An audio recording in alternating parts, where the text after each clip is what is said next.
Okay, so by 1988, you were 18 years old. That's when you got your first case as an adult. Right. What was that particular case about? That was a robbery. It was a robbery that I caught in the Mission District. Okay, so you ended up catching this robbery, and then you pled to a 5-year prison sentence? No, so I caught a robbery in San Francisco, and then I had like a, I want to say it was a vehicle theft, something like that. So I was going back and forth from San Mateo to San Francisco, and the victim in the robbery case didn't want to show up. So what they did was they okey-doked me. When I would get ready to go to court on the robbery, they'd shoot me to San Mateo so that it would give the victim more time to come to court. Eventually, San Mateo ended up cutting me loose. I pled guilty to the auto theft, and as a result, they released me that same day. The same day I got released with a couple guys from the county jail. I ended up robbing those guys that I got released with from the jail. Yeah, man. These guys, I went on a robbery spree, man, from the gate. I robbed them. I took their car. I went to the city. I started robbing people in the city, and I was back in jail by Monday morning. It was like 3 days. I went to court. The bailiff didn't even know that I had got released because I was like, what's going on with my other cases? She was, what are you talking about? They cut me loose in San Mateo. I caught 3 other robberies, and she was like, shit, I don't know nothing about that. So that's when I pled guilty to the robberies. They ran them bow-legged, and they gave me 7 years. Okay, and at that point, you went to San Quentin. Right. Is this your first time in a real prison? It's my first time. Point? It's my first time in a real prison, 18 years old. Right, and San Quentin has quite a reputation. It does. What was it like to first step foot in San Quentin as an 18-year-old? No, I remember getting convicted. I had a good little taste of the county jail. I was there for about 17 months. So, I kind of knew what was expected of me. I knew I was going to be involved in stabbings. I'd done it on the streets.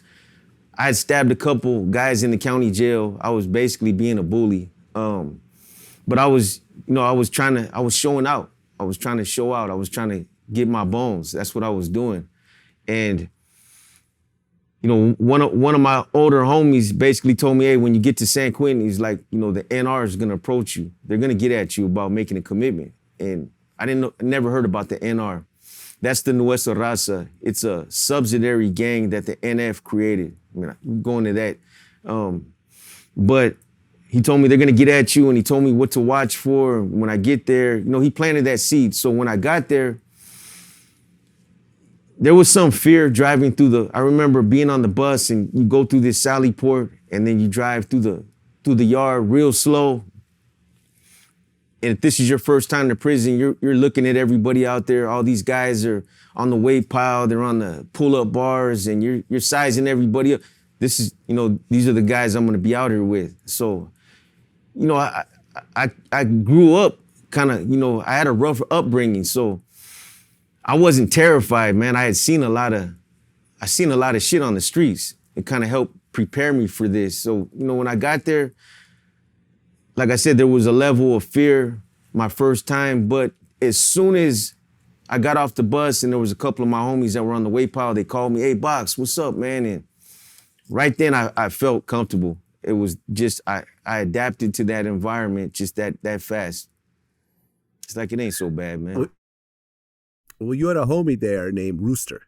Yeah. And was he the one that introduced you to Nuestra Raza? He was the one that, when I was in the county jail, he's the one that told me, hey, when you get there, they're gonna holler at you about making a commitment. This is something you might want to think about. You're young, you're gonna be gone for a minute. You're striving, you like to bang, you like to gang bang. I think you might excel at that, bro. Think about it. So he planted that seed. Like I said, but that was in the county jail. Okay, but you get to San Quentin and you're already a Norteño. Right.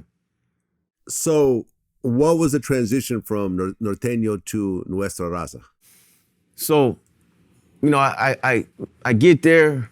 the first time I make it out to the exercise yard, it's kind of easy to read a yard. You walk out there and you see the blacks in one corner, you got the whites in their little area, the Norteños were on the handball court. You got a bunch of, the others had their little area. Everybody's kind of segregated in their little areas, right? And then you got this group of individuals that were like in the far corner that were covered in tattoos, and they were doing burpees. They were doing calisthenics and burpees. And they were doing them, they were in formation, and I knew that was the NR members. So it's just, long story short, I ended up getting approached by one at some point.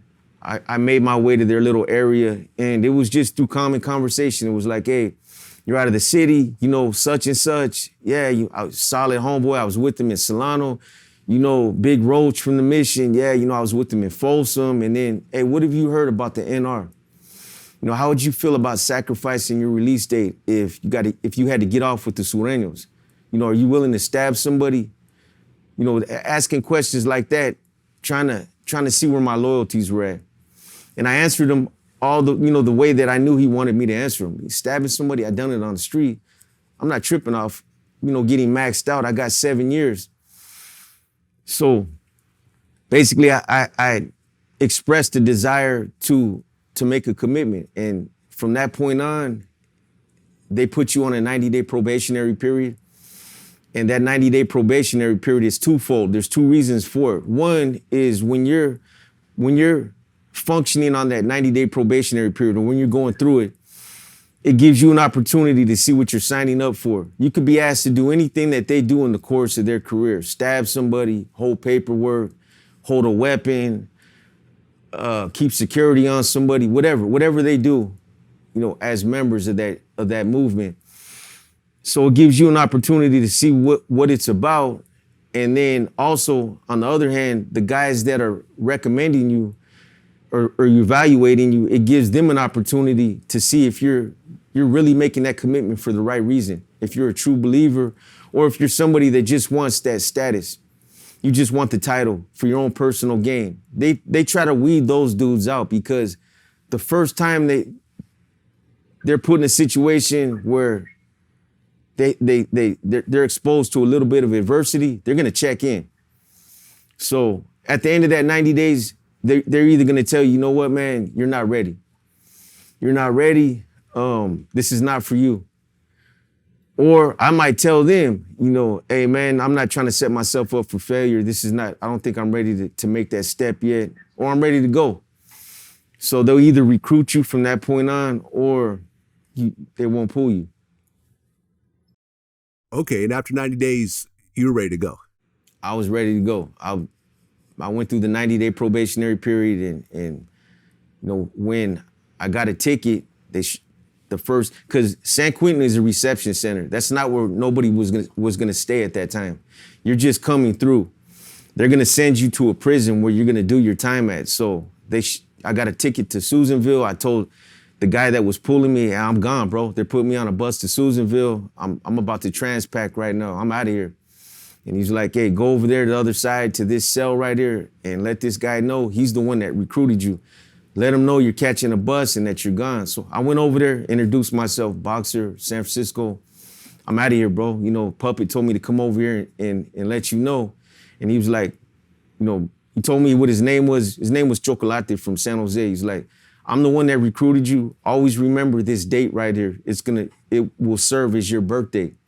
This is a date you're always gonna remember for the rest of your life. And Puppet was your sponsor. When you get to Susanville, don't expose your hand. Just blend in with everybody else, because if you tell them who you are, they're gonna tell on you and get you off the yard. At that time, we were being validated as a disruptive group. So he was just like, just blend in and they'll find you.